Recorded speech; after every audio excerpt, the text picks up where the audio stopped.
जय श्री हरि। आइए सुनते हैं परवर्तनी एकादशी की व्रत कथा। भद्रपद शुक्ल एकादशी की पौराणिक कथा। युधिष्ठिर कहने लगे कि हे भगवान, भाद्रपद शुक्ल पक्ष का नाम तो हमने सुना है, लेकिन भद्रपद शुक्ल एकादशी का क्या नाम है? इस विधि तथा इसका महात्म कृपया करके कहिए। सब भगवान श्री कृष्ण कहने लगे कि इस पुण्य स्वर्ग। युधिष्ठिर कहने लगे कि हे भद्रपद शुक्ल पक्ष का नाम क्या है? इसकी विधि तथा इसका महात्म कृपया करके कहिए। श्री कृष्ण कहने लगे कि इस पुण्य स्वर्ग और मोक्ष को देने वाली सब पापों का नाश करने वाली उत्तम वामन एकादशी का महात्म को मैं तुमसे कहता हूँ। तुम ध्यान पूर्वक सुनो। यह परिवर्तनी एकादशी जयंती एकादशी भी कहलाती है। इसका यज्ञ करने से विजयप्रिय यज्ञ का फल प्राप्त होता है। पापियों के पाप नाश करने के लिए इससे बढ़कर कोई और उपाय नहीं है। जो भी मनुष्य इस एकादशी के दिन मेरी वामन रूप की पूजा करता है, उसे तीनों लोक के पूज्य हो जाते हैं तथा मोक्ष की इच्छा करने वाले मनुष्य को इस व्रत को अवश्य ही करना चाहिए। जो कमल नयन भगवान का कमल से पूजन करता है, वह अवश्य भगवान के समीप जाता है। जिनसे भद्रपद शुक्ल एकादशी को व्रत और पूजन किया, उसे ब्रह्म विष्णु सहित तीनों लोकों का पूजन किया। अतः हरिवासर अतिथि परिवर्तनी एकादशी का व्रत अवश्य ही करना चाहिए। इस दिन भगवान करवट लेते हैं, इसलिए इसको परिवर्तनी एकादशी कहते हैं।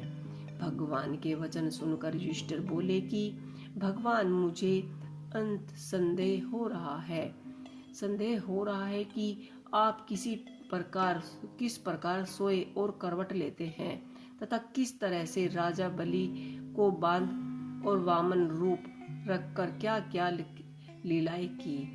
चतुर्थी मास के व्रत की क्या विधि है तथा इसके शयन करने पर मनुष्य को क्या क्या कर्तव्य है, सो आप मुझे विस्तार पूर्वक कहिए। श्री कृष्ण जी कहने लगे कि हे राजन, अब आप सब पापों को नष्ट करने वाली कथा का श्रवण करें। त्रेता युग में बलि नामक एक दैत्य था। वह मेरा परम भक्त था। विधिवत प्रकार के वेद सूक्तियों से मेरा पूजन किया करता था और नित्य ही ब्राह्मणों का पूजन तथा यज्ञ के आयोजन करता था। लेकिन इंद्र से द्वेष के कारण उसने इंद्रलोक तथा सभी देवताओं को जीत लिया। इसी कारण सभी देवता एकत्रित होकर सोच विचार भगवान के पास गए।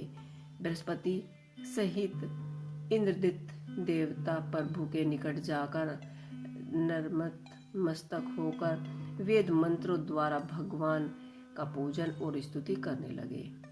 अतः मैंने वामन रूप धारण करके 5वां अवतार लिया और फिर अंत में अत्यंत तेजस्वी रूप से राजा बलि को जीत लिया।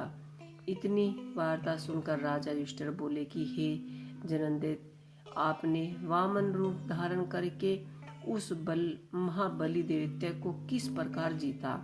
श्री कृष्ण जी कहने लगे कि मैंने वामन रूप धारण ब्रह्मचारी बलि से 3 पग भूमि की याचना करते हुए कहा कि ये मुझको 3 लोक के समान है और हे राजन, यह तुमको अवश्य ही देना होगा।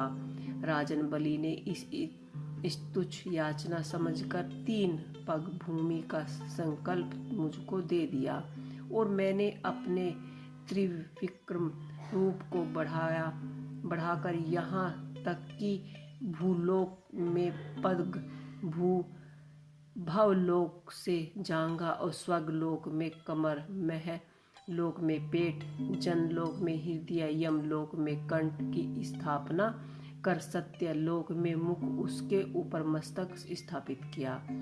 सूर्य, चंद्रमा आदि सब ग्रह गण, योग्य नक्षत्र, इंद्रदति देवता और शेष आदि सब नागगणों ने विधि पूर्वक इसी प्रकार से वेद सूक्तियों से प्रार्थना की। तब मैंने राजा बलि का हाथ पकड़कर कहा कि हे राजन, एक पद में से पृथ्वी, दूसरे पग से स्वर्गलोक पूर्ण हो गया और अब तीसरा पग मैं कहाँ रखूं?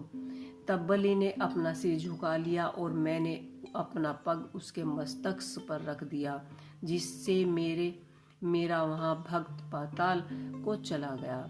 फिर उसकी विनती और नम्रता को देखकर मैंने कहा कि हे बलि, मैं सदैव तुम्हारे निकट ही रहूंगा।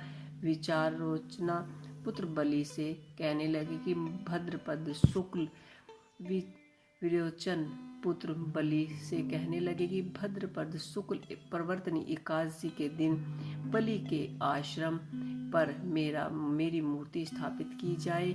इसी प्रकार दूसरे श्रीय सागर में शेषनाग के श्रेष्ठ पर हुई। हे राजन, इस एकादशी को भगवान शयन करते हुए करवट लेते हैं, इसलिए तीनों लोकों के स्वामी भगवान विष्णु का उस दिन पूजन करना चाहिए। इस दिन तांबा, चांदी, चावल और दही का दान करना उचित है। रात्रि को जागरण अवश्य करना चाहिए। जो विधिवत पूर्वक इस एकादशी का व्रत करता है और सब पापों से मुक्त हो जाता है, वह स्वर्ग को जाकर चंद्रमा के समान प्रकाशित होता है और यश पाता है। जो पापनाशनी इस कथा को पढ़ते या पापी इस कथा को पढ़ते हैं या सुनते हैं, उनको हजारों अश्वमेध यज्ञ की सफलता फल की प्राप्ति होती है। तो ये थी प्रवर्तनी एकादशी की संपूर्ण कथा। आपको कैसी लगी मुझे कमेंट बॉक्स में लिख के अवश्य ही बताइएगा। इसी के साथ कथा ही समाप्त करते हैं। जय श्री हरि।